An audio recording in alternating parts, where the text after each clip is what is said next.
Base yung mga paghahanda, kahit pala tumama ngayong gabi ang bagyong Ompong at manalasa, iwanan tayo bukas, misto lang, wala rin tayong mararanasan na problema. Ang sabi ng NDRRMC, ready na lahat ng responders at preposition na din lahat ng relief packages na inianda ng DSWD para sa mga maapektuhan. Kahit yung DOTR, papagamit yung mga pasilidad na mga pantalan para sa mga mai-stranded na pasahero.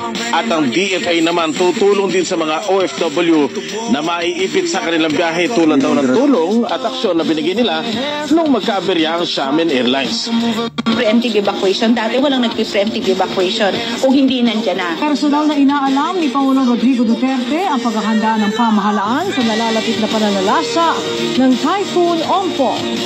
Isang statement mula sa United Nations Office for the Coordination of Humanitarian Affairs, buhay ang nasagip, bunsod ng mga aksyon ng gobyerno na sinuportahan ng iba't ibang sangay ng lipunan. Succeeded in this. It's not because of the government alone, it's because of yung kooperasyon ng taong bayan. I can categorically say we have improved a lot. Dagdag pa ng NDRRMC, sa ipinamamalas ng Pilipinas na kahandaan sa sakuna, nagiging modelo na raw tayo sa ibang bansa. I already received calls, like for example yung ASEAN Humanitarian Action Center, nagko-congratulate on how we are doing these things. Nais umano ni Pangulong Rodrigo Duterte na gawin ng isang permanenteng departamento ng pamahalaan ang National Disaster Risk Reduction Management Council. Ito ay upang ang NDRRMC na ang mamahala sa paghahanda, prevention at mitigation sa mga natural disasters. Itong sinabi ni Pangulong Duterte sa ginawang situational briefing dito sa PD Camarines Sur. Nakakamiss ba yung ganyan? Diba? Ganyan sila maghanda noon sa panahon ni Duterte. Pag mayroong parating na kalamidad, mayroong parating na bagyo, ready na bago pa man dumaan yung bagyo o dumating yung bagyo. Grabe, no? Sayang.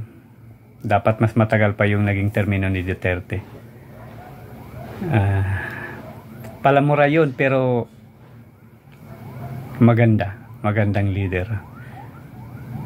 Matino. Kaso yung pumalit, hindi nga pala mura, pero mapapamura ka naman. Ay, nako. May pera ang Pilipinas, pero napupunta lang sa bulsa ng mga kurakot. Diba? Yun yung dahilan ba't nila binabato ngayon si Duterte. Kasi sa panahon ni Duterte, hindi sila makabuelo na makakurakot ng kwarta ng bayan. Diba? Kaya ngayon kung ano-ano yung sinisilip nilang pwedeng maging mancha sa pangalan ni Duterte. Dolomite, sa Davao, yung mga flood control, kung ano-ano na lang. Pero noon sa panahon ni Duterte, nakaka-proud na isa kang Pilipino. Ngayon, nakakadismaya.